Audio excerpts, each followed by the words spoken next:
Welcome back to Maths with Mrs. J. We're doing a series about linear functions, and we've been talking about the general format that we often see an equation of a straight line, y equals mx plus c. We've talked about the fact that the m is the gradient and the c is the y-intercept. We've also talked about the notion of how we calculate gradient and what it means. In this video, I wanted to talk about two special cases where we have lines that are parallel. This sign here means parallel.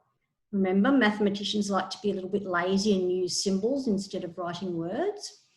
So we have a situation where we have parallel lines. If lines are parallel, then they will have the same gradient. If they have the same gradient, they will be parallel. I think I've mentioned this IFF to you before. It's not a mistake. It means if and only if. What it means is if they're parallel, then they'll have the same gradient. But similarly, if they have the same gradient, they'll be parallel. So it works both ways. If you have lines that are perpendicular, then their gradients will multiply to give -1. So they will be negative reciprocals. So they could be something like 2 and -1/2, or -3/4 and +4 on 3. So they will be, one of them will be positive, one will be negative, and they will be reciprocals of each other. Now, our task in these examples is to determine whether these lines are parallel to each other, perpendicular, or perhaps neither. If we're looking at our first example, we already know, if we call that line A and that line B, we know that gradient of line A is 3. It's already set up in the format y equals mx plus c, and your m is 3.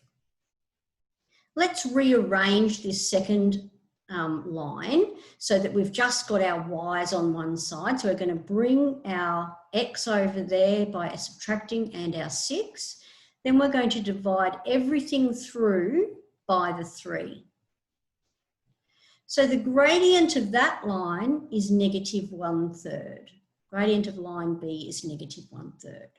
What do we notice about our two gradients? Well, MA times MB is 3 times -1/3, which is -1. So therefore we can say that line A is perpendicular to line B. We can definitely say that. This next example I've put in there on purpose. These are special lines, aren't they? You can't actually calculate the gradient of x equals 5. It's undefined. However, this, you should know, is a horizontal line. This is a vertical line going through x is 5. This is going through y as -2. What do we know about horizontal and vertical lines?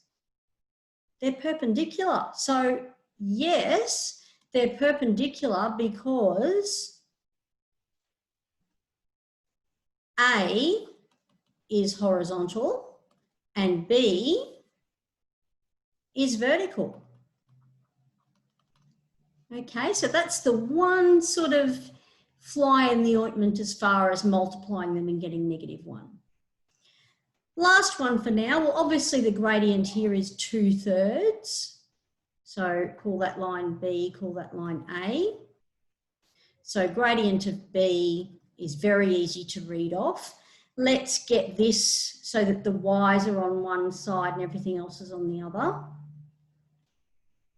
If we divide everything through by 3, we get 2/3 x plus 1/3. So y equals 2/3 x plus 1/3.